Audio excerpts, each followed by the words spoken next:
എല്ലാവർക്കും നമസ്കാരം. ഞാൻ സരിതാ മഹേശ്വരൻ.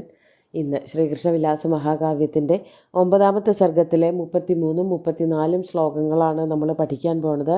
2 ശ്ലോകങ്ങളിലും ഉപജാതി വൃത്തമാണുള്ളത്.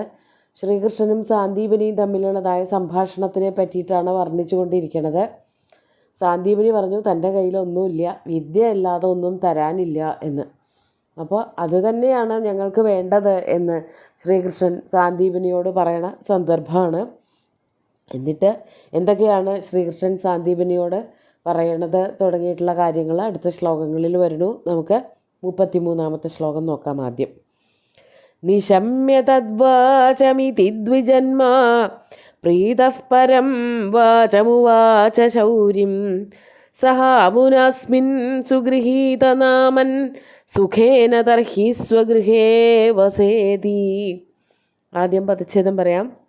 നിശമ്യ തദ്വാചം ഇതി ദ്വിജന്മാ പ്രീതഃ പരം വാചം ഉവാച ശൗരിം സഹ അമുനാ അസ്മിൻ സുഗൃഹീതനാമൻ സുഖേന തർഹി സ്വഗൃഹേ വസ ഇതി. ഇവിടെ എന്തൊക്കെയാണ് പറയണത്? സാന്ദീപനി ശ്രീകൃഷ്ണനോട് പറയുന്ന ചില കാര്യങ്ങളാണ് വളരെ ഭംഗിയായിട്ട് കവി അവതരിപ്പിക്കുന്നത്. ദ്വിജന്മാ ഇതി തദ്വാചം നിശമ്യ. ദ്വിജന്മ എന്ന് പറഞ്ഞാൽ ബ്രാഹ്മണൻ, 2 ജന്മങ്ങളെടുത്തവൻ. ഒന്ന് സാധാരണ അമ്മയുടെ വയറ്റിൽ നിന്ന് ജനിച്ചവൻ. 2ാമത്തെ ജന്മം എന്ന് പറയുന്നത് ഉപനയനത്തോടു കൂടി സംഭവിക്കുന്നതാണ്, വിദ്യാഭ്യാസത്തിന് അവസരം കിട്ടുക എന്നുള്ളത് കൊണ്ട്. അതുകൊണ്ട് ബ്രാഹ്മണ ക്ഷത്രിയന്മാരെയൊക്കെ ദ്വിജന്മാക്കളെന്ന് പൊതുവെ പറയാറുണ്ടെങ്കിലും ദ്വിജൻ എന്നുള്ള വാക്കുകൊണ്ട് എപ്പോഴും ബ്രാഹ്മണൻ എന്നുള്ള അർത്ഥം തന്നെയാണ് എടുക്കാറുള്ളത്. മറ്റുള്ളവർക്ക് ഉപനയനങ്ങളൊക്കെ ഉണ്ടെങ്കിലും ദ്വിജപദം കൊണ്ട് മിക്കവാറും ബ്രാഹ്മണരെ തന്നെയാണ് ഉദ്ദേശിക്കുന്നത്. അങ്ങനെ സാന്ദീപനി എന്നു പേരുള്ള ആ ദ്വിജന്മാവ് ബ്രാഹ്മണൻ ഇതി തദ്വാചം നിശമ്യ, ഇപ്രകാരമുള്ള ശ്രീകൃഷ്ണൻ്റെ വാക്കുകൾ കേട്ടിട്ട് പരം പ്രീത, വളരെയധികം സന്തോഷവാനായി തീർന്നു. വേറെ ഒന്നും എനിക്ക് തരാനില്ല, ഞാൻ പരമദരിദ്രനാണ്, വിദ്യയുടെ കാര്യത്തിൽ മാത്രമേ ഞാൻ സമ്പന്നനായിട്ടുള്ളൂ എന്ന് പറഞ്ഞപ്പോൾ ശ്രീകൃഷ്ണൻ പറഞ്ഞു, ആർക്കാ വേണ്ടത് ഈ ധനമൊക്കെ, എനിക്ക് വിദ്യ മാത്രമേ വേണ്ടൂ എന്ന് പറഞ്ഞപ്പോൾ അത്യന്തം സംപ്രീതനായി തീർന്നു. അങ്ങനെ സന്തോഷത്തോടു കൂടിയിട്ട് ശൗരിം വാചം ഉവാച, ശൗരിയോട് അദ്ദേഹം ഇപ്രകാരം പറഞ്ഞു. അതായത് അവരുടെ തമ്മിലുള്ളതായ സംഭാഷണങ്ങളാണ് 2-3 ശ്ലോകങ്ങളെ കൊണ്ടാണ് വർണ്ണിക്കുന്നത്. ഇവിടെ സാന്ദീപനി ശ്രീകൃഷ്ണൻ്റെ വാക്കുകൾ കേട്ട് സന്തോഷിച്ചിട്ട് ശ്രീകൃഷ്ണനോട് തന്നെ പറയുകയാണ്. എന്താണ് പറഞ്ഞത്? സുഗൃഹീതനാമൻ, ഭഗവാനെ വിളിക്കുകയാണ്. സുഗൃഹീതനാമൻ എന്ന് പറഞ്ഞാൽ പേരെടുത്തവനെ എന്ന്. പേരെടുക്കുക എന്ന് പറഞ്ഞാലോ മറ്റുള്ളവരാൽ എടുക്കപ്പെട്ട പേരോട് കൂടിയവൻ. മറ്റുള്ളവരൊരാളുടെ പേര് പറയണമെന്നുണ്ടെങ്കിൽ പ്രസിദ്ധി ഇല്ലെങ്കിൽ നടക്കില്ലല്ലോ. പ്രസിദ്ധനായിട്ടുള്ള ഒരാളുടെ പേരല്ലേ നമുക്ക് പറയാൻ പറ്റുള്ളൂ, അല്ലാതെ എവിടെയൊക്കെയോ ജീവിച്ചിരിക്കുന്ന ആൾക്കാരെ നമുക്കാർക്കും അറിയില്ല. എന്നാൽ പ്രസിദ്ധന്മാരായിട്ടുള്ള ആൾക്കാരെ കുറേ പേർക്കൊക്കെ അറിയാം. അവർക്ക് ഈ ജനങ്ങളെ അറിഞ്ഞോളണമെന്നില്ല, പക്ഷേ അവരെ എല്ലാവർക്കും അറിയാൻ പറ്റും. അപ്പോൾ അതുപോലെയാണ് ശ്രീകൃഷ്ണൻ, സുഗൃഹീതമായ നാമധേയത്തോടു കൂടിയവൻ, അങ്ങനെയുള്ളവനെ, എല്ലാവരാലും അംഗീകരിക്കപ്പെട്ട പേരോടു കൂടിയവനെ, യശസ്സോടു കൂടിയവനെ, ഹേ മഹാവിഷ്ണു എന്ന് തന്നെയാണ് അർത്ഥം. സുഗൃഹീതനാമൻ തർഹി, അങ്ങനെയാണ് എങ്കിൽ അസ്മിൻ സ്വഗൃഹേ, അസ്മിൻ സ്വഗൃഹേ എന്ന് പറഞ്ഞാൽ ഈ കാണുന്ന എൻ്റെ ഗൃഹത്തിൽ തന്നെ, ചെറിയൊരു വീടാണ്, അവിടെ തന്നെ അമുനാസഹ, അമുന എന്ന് ചൂണ്ടിക്കാണിച്ചിട്ടാണ് പറയണത്. ഇവിടെ അമുന അല്ലെങ്കിൽ അസൗ എന്നുള്ളത് കൊണ്ട് ഉദ്ദേശിക്കുന്നത് ബലരാമൻ എന്നർത്ഥം. ബലരാമനോട് കൂടിയിട്ട് സുഖേന വസ ഇതി, സുഖമായിട്ട് ഇവിടെ താമസിച്ചോളൂ എന്ന് പറയാണ്. അതായത് വിദ്യ അഭ്യസിക്കാൻ വേണ്ടിയിട്ട് വന്നവരാണല്ലോ നിങ്ങൾ, ഇനി എവിടെ പോയി നിൽക്കും, എങ്ങനെ വിദ്യ അഭ്യസിക്കും എന്നൊന്നും പേടിക്കണ്ട. വേറെ ഏതെങ്കിലും ഒരു ഗൃഹത്തിൽ പോയി നിന്നുകൊണ്ട് ഇവിടെ വന്ന് വിദ്യ പഠിക്കുക എന്നൊക്കെ പറഞ്ഞാൽ വളരെ ബുദ്ധിമുട്ടാണത്. അതുകൊണ്ട് നമുക്കിവിടെ എല്ലാവർക്കും കൂടാം, ഒറ്റയ്ക്ക് വേണ്ട, ഏട്ടനെയും കൂടി കൂട്ടിക്കോളൂ, 2 പേരും കൂടി ഒരുമിച്ച് ഇവിടെ താമസിച്ച് വിദ്യ അഭ്യസിച്ചോളൂ എന്ന് ശ്രീകൃഷ്ണനോടും ബലരാമനോടുമായിട്ട് സാന്ദീപനി മഹർഷി അരുളി ചെയ്തു. അതിനായിട്ട് മറ്റൊരു ഗൃഹത്തിൽ പോയി താമസിക്കേണ്ട കാര്യമില്ല, പോയി വരേണ്ട കാര്യമില്ല. പണ്ടത്തെ കാലമൊക്കെ അങ്ങനെയാണല്ലോ, ഗുരുകുലങ്ങളെന്ന് പറഞ്ഞാൽ ഗുരുവിൻ്റെ അന്തേവാസികളായിട്ട് ഗുരുവിൻ്റെ ഗൃഹത്തിൽ തന്നെ താമസിച്ചാണ് പഠിക്കുക. അതുതന്നെയാണ് ഇവിടെ സാന്ദീപനിയുടെ ആശ്രമത്തിലും സംഭവിച്ചത്. ശ്രീകൃഷ്ണനോടും ബലരാമനോടും അവിടെ തന്നെ താമസിച്ച് പഠിച്ചോളാൻ പറയുകയാണ് ഗുരു ചെയ്തത്. അതാണ് അമുനാസഹ സുഖേന വസ ഇതി. സുഖമായിട്ട് ഇവിടെ കൂടാം. അതായത് പലതരത്തിലുള്ള ദാരിദ്ര്യങ്ങളുണ്ടെങ്കിലും പഠിക്കുക എന്നുള്ള ലക്ഷ്യം വളരെ കൃത്യമായിട്ട് നടക്കുന്നത് കാരണം ബാക്കിയൊക്കെ സുഖാവും.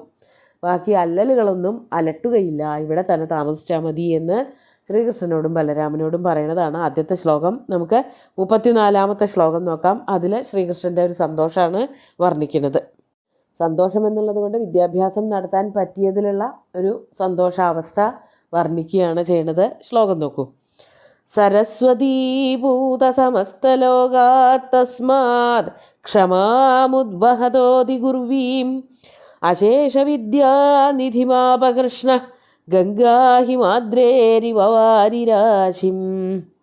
ആദ്യം പദച്ഛേദം പറയാം.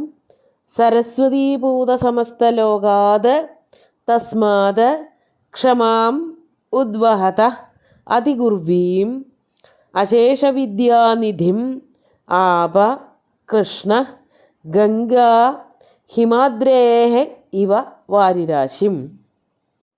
ഇവിടെ ഒരേ സമയം 2 അലങ്കാരങ്ങൾ പ്രയോഗിക്കുന്നുണ്ട്. ശ്രീകൃഷ്ണൻ എല്ലാ വിദ്യകളും അഭ്യസിച്ചു. അത് ഗംഗാനദി വെള്ളം സ്വീകരിക്കുന്നത് പോലെ എന്ന് പറയുകയാണ്. അത് വർണ്ണിച്ച് വരുമ്പോൾ നമുക്ക് കൂടുതൽ ആ അലങ്കാരത്തിനെ പറ്റിയൊക്കെ പറയാം. ആദ്യം അർത്ഥത്തിലേക്ക് കിടക്കാം. കൃഷ്ണ, ശ്രീകൃഷ്ണനുണ്ടല്ലോ, സരസ്വതീഭൂത സമസ്തലോകാത് അതിഗുർവീം ക്ഷമാം ഉദ്വഹത തസ്മാത്. ഇവിടെ ഒരേ സമയം സാന്ദീപനി മഹർഷിയെ അതുപോലെ തന്നെ ഹിമാദ്രിയെ രണ്ടിനെയും വർണ്ണിക്കുകയാണ്, 2 ആളെയും വർണ്ണിക്കുകയാണ് ചെയ്യുന്നത്. സാന്ദീപനി മുനിയെയും ഹിമവാനെയും ഒരുമിച്ച് വർണ്ണിക്കുകയാണ്. അതിനനുസരിച്ചുള്ള വാക്കുകൾ പ്രയോഗിച്ചത് കൊണ്ട് ശ്ലേഷാലങ്കാരമുണ്ട്. അതേപോലെ തന്നെ ഉപമാലങ്കാരവും വരുന്നുണ്ട്. അപ്പോൾ നമുക്ക് ആദ്യം ശ്രീകൃഷ്ണനും അതുപോലെ സാന്ദീപനി മുനിയെ പറ്റിയിട്ടും പറഞ്ഞു തുടങ്ങാം. അതാണ് സരസ്വതീഭൂത സമസ്തലോകാത്. സരസ്വതി എന്ന് പറഞ്ഞാൽ 2 അർത്ഥം അതിനൊക്കെ ഉണ്ട്. ഇവിടെ വിദ്യ എന്ന് ആദ്യം പറയാം. സാന്ദീപനിയായിട്ട് ബന്ധപ്പെട്ട് നിൽക്കുമ്പോൾ വിദ്യയാണ് പറയേണ്ടത്. വിദ്യ കൊണ്ട് പൂതമായ പവിത്രമാക്കിയ സമസ്തലോകാത്, സമസ്ത ലോകങ്ങളും. അതായത് ഈ സാന്ദീപനി തൻ്റെ വിദ്യകളെ കൊണ്ട് ലോകത്തിനെ മുഴുവനും സമ്പന്നമാക്കി അല്ലെങ്കിൽ വിശുദ്ധമാക്കി. ഈ വിദ്യ കൊണ്ട് എങ്ങനെയാണ് വിശുദ്ധമാക്കുക? അജ്ഞാനങ്ങൾ കഴുകിക്കളയുമ്പോഴാണ് ലോകം വിശുദ്ധമാകുന്നത്. അങ്ങനെ വിദ്യ കൊണ്ട് ലോകത്തെ മുഴുവൻ വിശുദ്ധമാക്കിയ, ഇതൊക്കെ സാന്ദീപനിയുടെ വിശേഷണങ്ങളാണ്.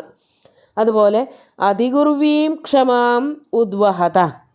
അതിഗുർവീ ക്ഷമ, വളരെ ഭാരമുള്ള ക്ഷമയെ, അതായത് ഒരു അധ്യാപകന് ഉണ്ടാവേണ്ട ഏറ്റവും വലിയൊരു ഗുണമാണ് ക്ഷമ. ക്ഷമ ഉണ്ടായില്ലെങ്കിൽ പഠിപ്പിക്കാൻ പറ്റില്ല. ഒരാൾ പഠിക്കാൻ വന്നിരിക്കുമ്പോൾ അയാളെ തൻ്റെ ഉള്ളിലുള്ള കാര്യങ്ങൾ പറഞ്ഞ് മനസ്സിലാക്കി കൊടുക്കുക എന്നുള്ളതാണ് ഗുരുവിൻ്റെ മിടുക്ക്. അപ്പോൾ അവിടെ ക്ഷമ നല്ലവണ്ണം വേണ്ടി വരും. എല്ലാ കുട്ടികളും ഒരുപോലെ പഠിക്കുന്നവരാവില്ല. ചിലർ കണ്ണാടി പോലെയുള്ളവരുണ്ടാവും, ചിലത് മണ്ണാങ്കട്ട പോലെയുള്ളവരുണ്ടാവും. കണ്ണാടി പോലെയുള്ളവരുടെ മനസ്സ് വേഗം തന്നെ എല്ലാം പ്രതിഫലിപ്പിക്കും, സ്വാംശീകരിക്കും. ചെളിയുടെ കൂമ്പാരമായിട്ട് മണ്ണാങ്കട്ട പോലെ ഇരിക്കുന്ന ആൾക്കാരുടെ മനസ്സിലേക്ക് വളരെ കുറച്ച് വെളിച്ചമേ എത്തുള്ളൂ. എന്നാലും അത് എത്തിക്കണം. അതാണ് ഒരു ഗുരുവിൻ്റെ, അധ്യാപകൻ്റെ കഴിവ്. എല്ലാവർക്കും പറഞ്ഞു കൊടുക്കണം, എല്ലാവർക്കും മനസ്സിലാകുന്ന വിധത്തിൽ ലളിതമായിട്ടുള്ള ഭാഷയിൽ കാര്യങ്ങൾ പറഞ്ഞ് മനസ്സിലാക്കി കൊടുക്കണം. അതിന് ഏറ്റവും അത്യാവശ്യമായിട്ടുള്ള ഒന്നാണ് ക്ഷമ. അതാണ് ഇവിടെ പറഞ്ഞത്. അതിഗുർവീം ക്ഷമാം ഉദ്വഹത തസ്മാത്. വളരെ വലുതായ ക്ഷമ എന്ന സ്വഭാവം, ക്ഷമാസ്വഭാവം കൈവരിച്ചിരിക്കുന്നവനായ, ഉദ്വഹത എന്ന് പറഞ്ഞാൽ അത് ധരിക്കുന്നവനായ, തസ്മാത് ആ സാന്ദീപനിയിൽ നിന്നും കൃഷ്ണൻ ഗംഗാഹ ഹിമാദ്രേഹേ വാരിരാശിമിവ. ഗംഗാനദി ഹിമവത് സാനുക്കളിൽ നിന്നും വെള്ളമെന്നതുപോലെ അശേഷവിദ്യാനിധിം ആവ, സമസ്ത വിദ്യകളും സ്വീകരിച്ചു എന്നർത്ഥം. അപ്പോൾ ശ്രീകൃഷ്ണൻ ആ സാന്ദീപനി മഹർഷിയുടെ കയ്യിൽ നിന്നും എല്ലാ വിദ്യകളും അഭ്യസിച്ചു. ഏതുപോലെ? ഗംഗാനദി എപ്രകാരമാണോ ഹിമാലയ പർവ്വതത്തിൽ നിന്ന് വെള്ളം സ്വീകരിക്കുന്നത് അതുപോലെ. അതായത് ഗംഗയ്ക്ക് വളർന്നു വലുതാവണമെങ്കിൽ, സമുദ്രം വരെ പരന്ന് നീന്തി ഒഴുകണമെങ്കിൽ വെള്ളം ധാരാളം വേണം. ആ വെള്ളം ആരാ കൊടുക്കണത്? പല പോഷക നദികളും കൊടുക്കുന്നുണ്ട്. ഗംഗയ്ക്ക് സ്വന്തമായിട്ടുള്ള വെള്ളമുണ്ട്. അതെവിടുന്നാണ് വരുന്നത്? ആ വെള്ളം വരുന്നത് മുഴുവനും ഹിമാലയത്തിൽ നിന്നാണ്. ഹിമാലയത്തിൽ നിന്ന് ഗംഗാനദി വെള്ളം സ്വീകരിക്കുന്നത് പോലെ ശ്രീകൃഷ്ണൻ തൻ്റെ ആചാര്യനായിട്ടുള്ള സാന്ദീപനിയിൽ നിന്ന് അശേഷ വിദ്യാനിധിം ആവാ, എല്ലാ വിദ്യാനിധികളും കയ്യേറ്റുവാങ്ങി. ഹിമാലയത്തിൻ്റെ നിധി എന്ന് പറയുന്നത് വെള്ളം തന്നെയാണ്. മഞ്ഞാണ് നിറയെ കിടക്കുന്നത്. ആ മഞ്ഞ് തന്നെയാണ് വെള്ളമായിട്ട് പരിണമിക്കുന്നത്. അതാണ് ഹിമാലയത്തിൻ്റെ നിധി. സാന്ദീപനിയുടെ നിധി എന്ന് പറയുന്നത് അറിവാണ്. ആ നിധിയെ തൻ്റെ ശിഷ്യന് പകർന്നു കൊടുക്കുകയാണ് ചെയ്യണത്. ഇവിടെ ഒന്ന് ശ്രീകൃഷ്ണനാണ്, മറ്റൊന്ന് ഗംഗാനദിയാണ്. സ്ത്രീലിംഗം പുല്ലിംഗം വ്യത്യാസമൊക്കെ വരുന്നുണ്ടെങ്കിലും ഉപമാലങ്കാരമാണ് വരുന്നത്. ഇനി ഇവിടെ സാന്ദീപനി മഹർഷിയെയും ഹിമാലയത്തെയും എങ്ങനെയാണ് ഒരേപോലെ പറയണത് എന്നാണെങ്കിൽ, സരസ്വതീഭൂത സമസ്ത ലോകാത് എന്ന് പറയുമ്പോൾ അവിടെ സരസ്വതി എന്ന് പറഞ്ഞത് വിദ്യയല്ല, നദി തന്നെയാണെന്നിരിക്കട്ടെ. അപ്പോൾ അത് ഹിമാലയത്തിൻ്റെ വിശേഷണമാവും. സരസ്വതി എന്ന് പറഞ്ഞാൽ ആ ഏറ്റവും പുണ്യ പരിപാവനമായിട്ടുള്ള നദിയെ ഭൂമിയിലേക്ക് ഒഴുക്കി വിട്ടത് കൊണ്ട് വളരെ വിശുദ്ധി ഉണ്ടാക്കിയവനായ, ലോകത്തിന് മുഴുവനും വിശുദ്ധി ഉണ്ടാക്കിയവനായ അങ്ങനെയുള്ള ഹിമാദ്രി. മാത്രമല്ല അതികുർവീം ക്ഷമാം ഉദ്വഹത. അതികുർവി ക്ഷമ എന്ന് പറഞ്ഞാൽ ഭൂമി തന്നെ, നല്ല വലിപ്പമുള്ളതായ ഭൂമിയെ വഹിക്കുന്നവനാണ് ഭൂധരങ്ങൾ അഥവാ പർവ്വതങ്ങൾ. അപ്പോൾ ഹിമാലയത്തിനെ വർണ്ണിക്കുമ്പോൾ ഈ വാക്കുകളൊക്കെ വേറെയാണ്. സരസ്വതി എന്നുള്ളത് നദിയാണ്. ക്ഷമ എന്നുള്ളതിന് ഭൂമി എന്നാണ് അർത്ഥം. ക്ഷമ എന്നും ക്ഷ്മ എന്നും ഭൂമിയുടെ പര്യായ പദങ്ങളായിട്ട് പറയാറുണ്ട്. അപ്പോൾ ഭൂമിയെ ധരിക്കുന്ന ആ ഹിമാലയ പർവ്വതത്തിൽ നിന്ന് വെള്ളത്തെ എന്ന പോലെ, ഗംഗാനദി വെള്ളത്തെ എന്ന പോലെ ശ്രീകൃഷ്ണൻ എല്ലാ അറിവുകളും സ്വാംശീകരിച്ചു എന്നാണ് ഇവിടെ കവി വർണ്ണിച്ചിരിക്കുന്നത്. നമുക്ക് 2 ശ്ലോകങ്ങളും ഒന്നുകൂടി ചൊല്ലി നോക്കാം. നിശമ്യ തദ്വാചമിതി ദ്വിജന്മാ പ്രീതഃ പരം വാചമുവാച ശൗരിം സഹാമുനാസ്മിൻ സുഗൃഹീതനാമൻ സുഖേന തർഹി സ്വഗൃഹേ വസേതി സരസ്വതീഭൂതസമസ്തലോകാത് തസ്മാത് ക്ഷമാമുദ്വഹതോതിഗുർവീം അശേഷവിദ്യാനിധിമാപകൃഷ്ണ ഗംഗാഹിമാദ്രേരിവ വാരിരാശിം. അങ്ങനെ പെട്ടെന്ന് ശ്രീകൃഷ്ണനും ബലരാമനും സാന്ദീപനി മഹർഷിയുടെ അടുത്ത് നിന്ന് വിദ്യകളൊക്കെ പഠിച്ചെടുത്തു എന്നാണ് കവി ഇവിടെ പറയണത്. അടുത്ത 2 ശ്ലോകങ്ങളെ കൊണ്ട് സാന്ദീപനിയുടെ അടുത്തുള്ള വിദ്യാഭ്യാസം തീരുകയാണ് ചെയ്യണത്. ഈ സുന്ദരമായിട്ടുള്ള 2 ശ്ലോകങ്ങളും ഭഗവാന്റെ കാൽക്കൽ അർപ്പിച്ചുകൊണ്ട് ഗുരുവായൂരപ്പനെ സാഷ്ടാംഗം നമസ്കരിച്ചുകൊണ്ട് എല്ലാവർക്കും ശുഭദിനം നേർന്നു നിർത്തട്ടെ. നന്ദി.